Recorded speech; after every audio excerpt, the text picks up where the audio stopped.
Magandang hapon po sa inyong lahat. So bali ngayong hapon na to magre-repair ako sa gamit ko. Kasi nga mayroong nagkagusto nito. Kaunti lang naman yung repairing ko nito, hindi kasi hindi pumuputok. Pumuputok naman siya pero kailangan i-repair. Hindi siya hindi kagandahan. Ito 'yun. So ito i-repair ko, ito lalagyan ko to ng yung alcohol tank. Ito 'yun. Ito gagawin ko. Basiyo lang ito ng pabango. So ito yung bali gagawin kong alcohol tank. So ang kalagayan niyan, ganun. Bali ganyan ang forma niya. So ito tatanggalin ko lang to. Tapos ito yung ipapalit ko. Dito puputulin ko to. At ito yung ipapalit ko para mag-fit siya rito. Dito. Ayan. Pagkatapos ito kailangan mayroong pump. Ito bagong bili kong pump.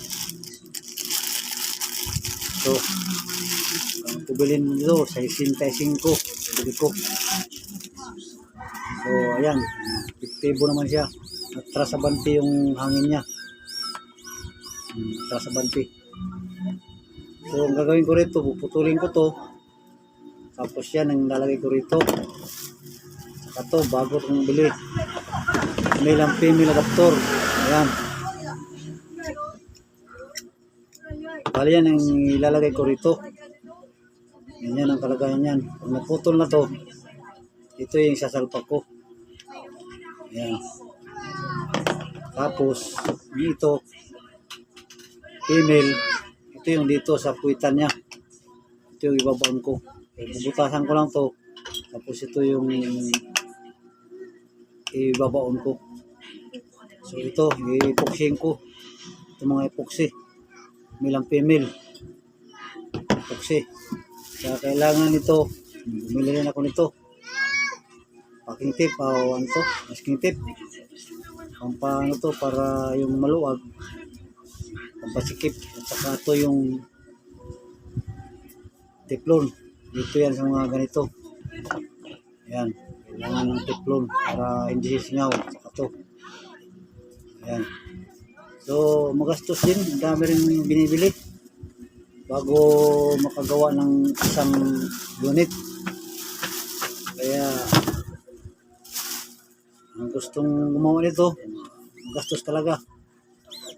Kung ayaw naman ng gastos, bumili na lang kayo. Ganun lang yun.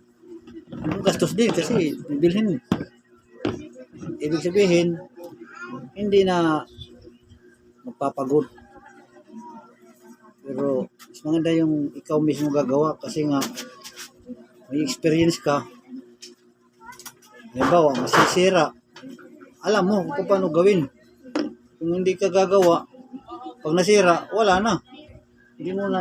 Wala na paraan paano ginawa.